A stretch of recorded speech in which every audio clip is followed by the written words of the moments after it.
Hey everybody, just wanted to take some time to share a few things today. Um, a lot of times when we're in ministry, we're very quick to share about our successes, but pretty slow to share our defeats. And I just want to chronicle some of the things that are happening here in San Antonio, and I don't know how many people will get to see this, but uh, generally speaking, we like to share success, but I want to share some failure because I think that sometimes we learn better from failure. It's a more pungent lesson. And not that we want our ministries to fail, but I do think that there's a lesson here.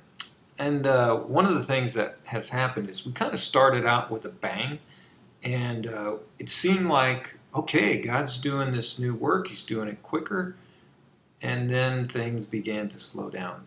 Now, I want you to know that God has given Deb and I some really good people, and they're just choice people, just love Jesus with all their hearts. But they're trying to recruit their own studies and their own people from chapel and from different places, and I'm trying to get an outreach study of my own started. And we're having a real tough time doing that. It's hard to find people who want to join us in doing what we're doing. And so, we went to a rally the other night, and it was just this five of us. Bruce Stouffer was there with us, and it was kind of depressing to be honest, and it kept me up pretty late at night. And I was thinking, God, what's going on? And and I got to really kind of feeling sorry for myself, and but God came to my rescue in the morning when I was spending my time with Jesus.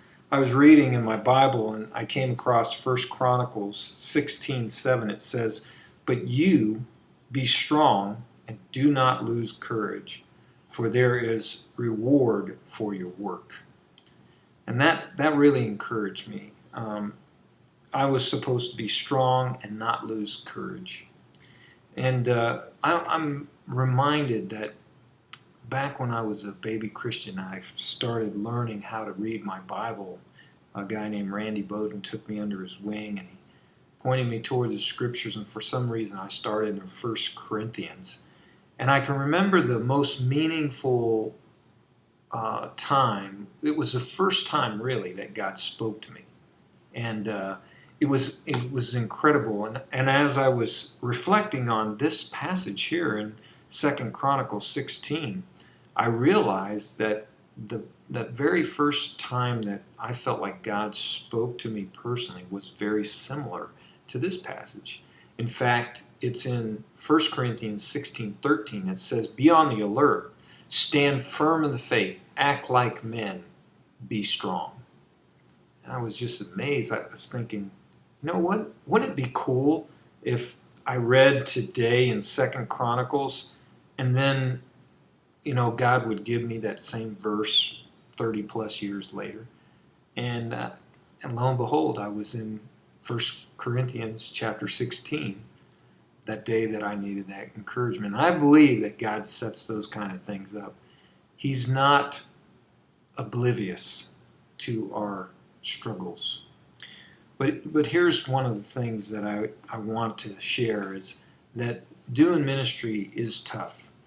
But it's even tougher if you're trying to do it in your own strength and in your own ways with your own methods, and you're not depending on God. Now, I'm not saying that I wasn't depending on God because I'm praying and I feel like I'm doing some of the things. But I think God sometimes does a gut check where He kind of turns the spigot down and He wants to see why we're doing the things we're doing.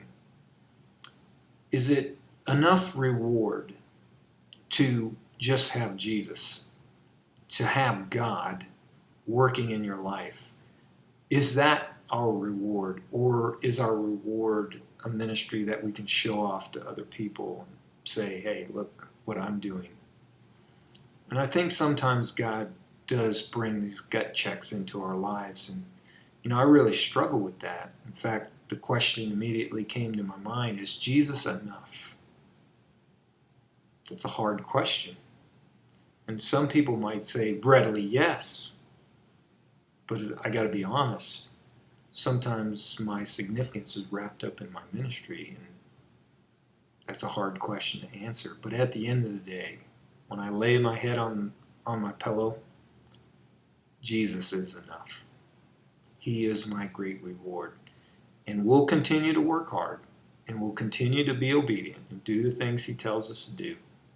But if there is no more conversions, no more people coming to Bible study, then we do it because we love him, and he is enough.